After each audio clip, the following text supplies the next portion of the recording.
Restez informés chaque jour avec Scoop FM. Désormais, suivez nos journaux sur nos chaînes partenaires à Lubumbashi sur Sky Radio, la 97.7 MHz, à 6h, 9h, 12h, 15h, 19h et 21h.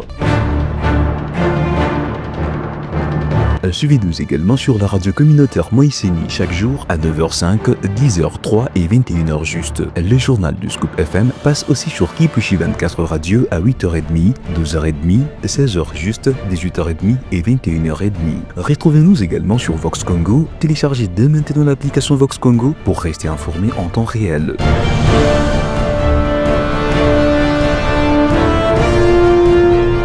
Scoop FM, suivez-nous sur notre page Facebook et sur notre chaîne YouTube pour tout savoir sur l'actualité locale, provinciale, nationale et internationale. Scoop FM, la neutralité réelle. La neutralité réelle.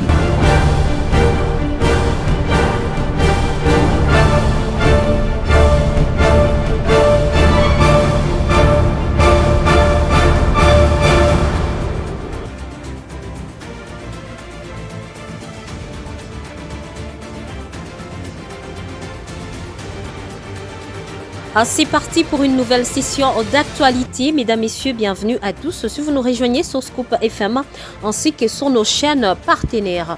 Voici les principales articulations. Au cours d'un briefing presse tenu le 3 juillet 2025 à Kinshasa, le ministre des Affaires étrangères et de la coopération internationale et de la francophonie, Thérèse Kaikwamba-Wagner, a apporté des précisions concernant l'accord de paix signé le 27 juin à Washington entre la République démocratique du Congo et le Rwanda sous la médiation des États-Unis d'Amérique.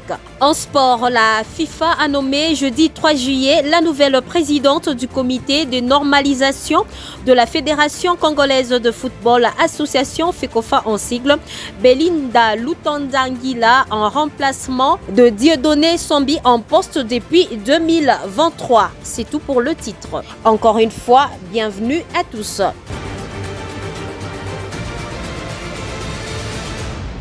Le vice-premier ministre en charge de la défense nationale, Guy Kabombo Mwadi-Anvita, a effectué une visite d'inspection le jeudi 3 juillet au secrétariat général des anciens combattants et de l'auditorat général de FARDC. Fatou Nyembo nous en dit plus. Accueilli par le général-major Symphorose Kabwanga, secrétaire général aux anciens combattants, le VPM de la Défense nationale a constaté l'état de délabrement avancé des infrastructures dédiées aux anciens militaires et à leurs familles. Le général-major Kabwanga a fait part au VPM de la Défense les difficultés auxquelles font face le militaire et le membre de leur famille. De son côté, Guy Kabombo a réaffirmé l'engagement du président de la République, Félix-Antoine Tshisekedi, envers ceux qui ont servi la nation. S'agissant des biens spoliés, il a promis son implication personnelle pour leur restitution, rappelant que tout Congolais a le devoir de protéger le patrimoine de l'armée. La seconde étape de la visite du VPM de la Défense nationale l'a conduit à l'auditorat général de FARDC, où l'auditeur général, le lieutenant général Jean-René Likoulia, a exposé les missions critiques de cette institution judiciaire militaire, juger les officiers supérieurs, enquêter sur les infractions, inspecter les auditorats militaires et veiller à l'exécution des décisions de justice. À noter que cette visite s'inscrit dans le cadre de sa mission d'itinérance à travers les différents services de forces armées de la République démocratique du Congo. Comme annoncé en début de ce journal, des retours à Washington après la signature de l'accord entre la RDC et le Rwanda, la ministre d'État en charge des Affaires étrangères, Thérèse Kaikwamba-Wagner, a animé le jeudi 3 juillet un briefing presse spécial en compagnie du porte-parole du gouvernement autour du dit accord visant le retour de la paix dans la partie est de la RDC. En croire à la ministre, cet accord n'est ni un traité économique entre la RDC et les États-Unis, ni un accord commercial bilatéral entre la RDC et le Rwanda.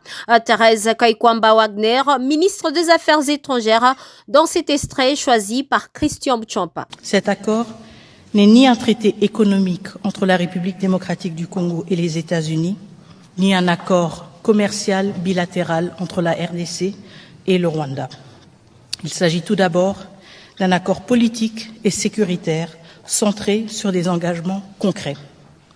La cessation des hostilités, le retrait des troupes étrangères, la fin du soutien aux groupes armés, qu'il s'agisse du M23 ou d'autres, la neutralisation des menaces résiduelles et le retour durable de la paix dans l'est de notre pays. Je reviendrai dans un instant sur le contenu détaillé de cet accord, mais je voulais d'emblée poser ce cadre.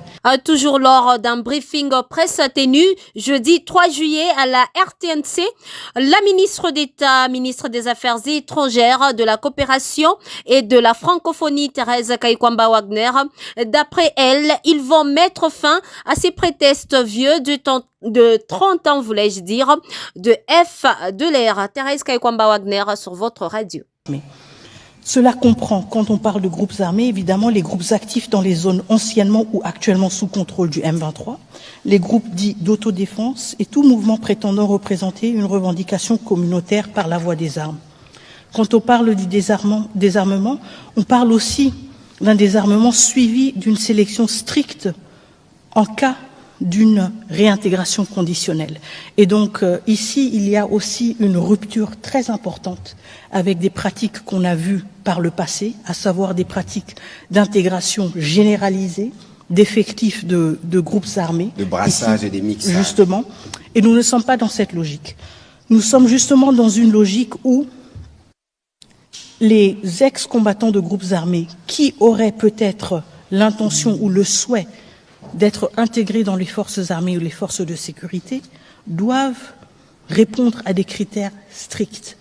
On doit s'assurer justement, tout d'abord, de leur nationalité congolaise, évidemment aussi de leur non-application dans des crimes graves et d'autres critères, évidemment, qui vont être appliqués. Mais je pense que l'aspect clé ici, c'est le fait justement qu'on ait un catalogue, si vous voulez, de critères qui nous assure que toute intégration répond à des leçons que nous avons appris et tirées du passé et qui nous protègent, nous, mais aussi qui protègent nos institutions d'être affaiblies de l'intérieur en intégrant sans discrimination et de manière ouverte et sans filtre des individus issus de groupes armés qui pourraient justement, suite à leur rôle dans les groupes armés différents, avoir été complices ou eux-mêmes auteurs de violations graves.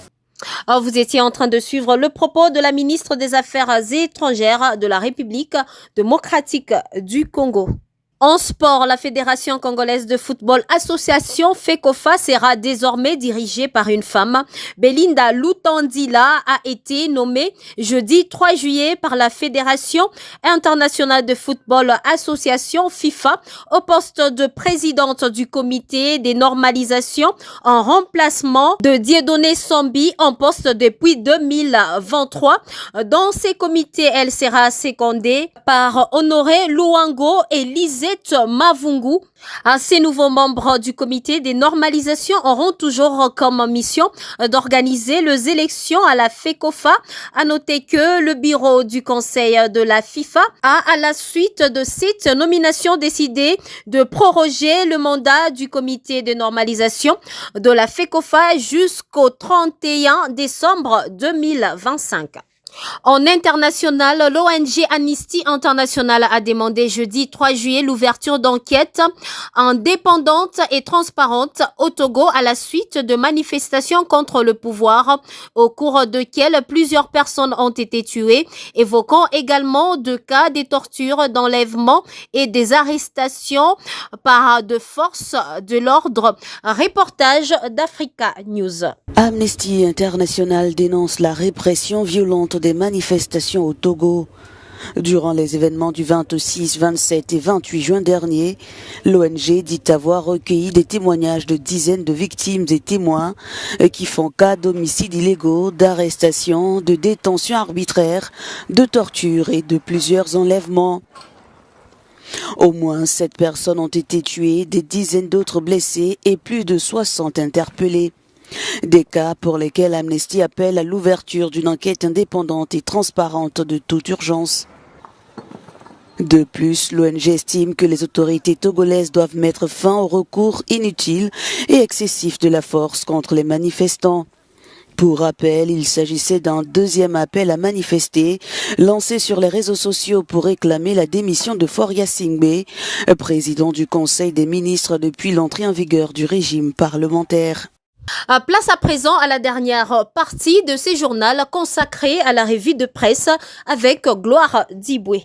Un grand plaisir de vous retrouver. Bonjour à tous et bienvenue à cette revue de presse. Aujourd'hui, nous ouvrons cette revue par ces titres de RTNC Pensée des violences sexuelles en période des conflits en RDC. Le président Félix Tshisekedi discute avec la représentante spéciale du secrétaire général de l'ONU en la matière. Le président Félix Antoine Tshisekedi a échangé ce 3 juillet 2021 à sa résidence présidentielle du Mont Galima à Kinshasa avec Pramila Patten, la représentante spéciale du secrétaire général des Nations Unies chargée de la question des violences sexuelles en période des conflits. Selon les informations relayées par la presse présidentielle, la discussion a porté sur la situation globale dans l'est de la RDC, en particulier sur les violences faites aux femmes, un sujet qui a été décrit comme très riche en couleurs. Accompagnant l'hôtesse du président, Madame Chantal Yeloul Moulop, coordonnatrice du service spécial du chef de l'État en charge de la lutte contre les violences faites aux femmes, a évoqué l'augmentation alarmante des violences à l'égard des femmes dans les zones des conflits, poursuit ces tabloïds.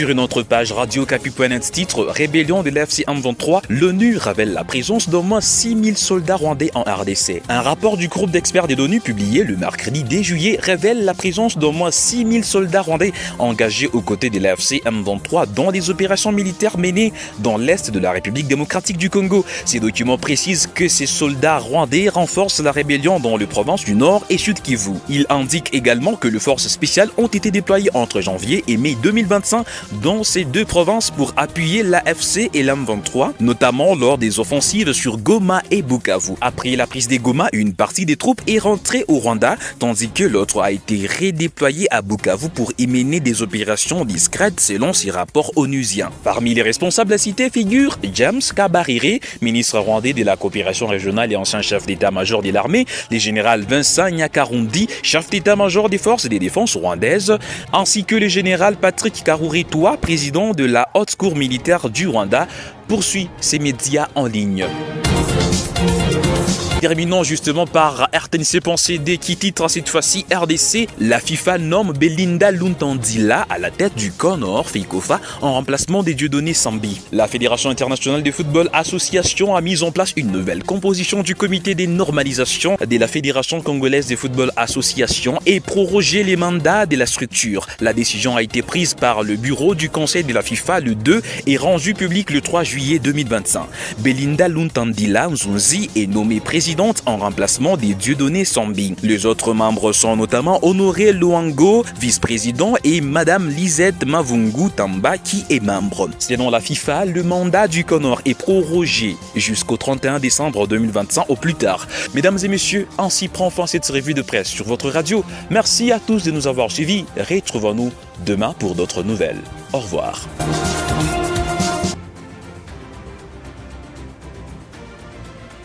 Vous informer, c'est notre devoir. Ainsi s'achève ce journal réalisé par l'ensemble de la rédaction sous la coordination de Christian Mouchampa, Gracia Akilima, lycée comme ça qu'on m'appelle. Bon début de week-end à tous.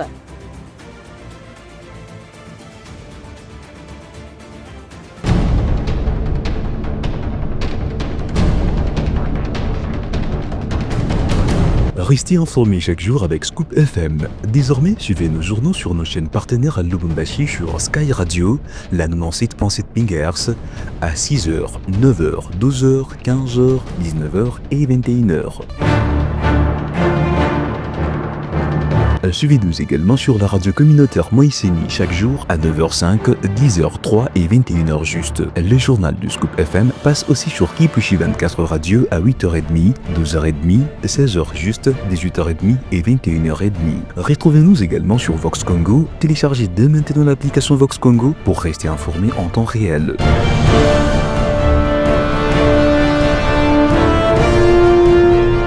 Scoop FM, suivez-nous sur notre page Facebook et sur notre chaîne YouTube pour tout savoir sur l'actualité locale, provinciale, nationale et internationale. Scoop FM, la neutralité réelle.